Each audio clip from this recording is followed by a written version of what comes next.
Balitang Probinsya.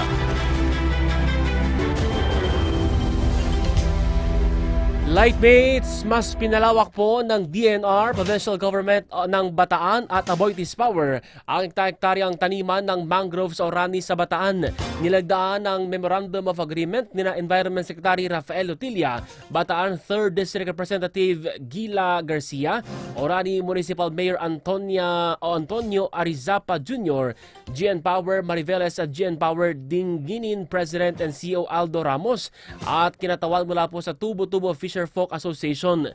Sa ilalim ng kasunduan, magtatanim at aalagaan ang karagdagang 10 hektaryang bakawan sa Orani dahil po dyan naabot na sa 20 hektarya ang kabuang mangrove site na pangangalagaan ng Aboitiz Power sa lugar.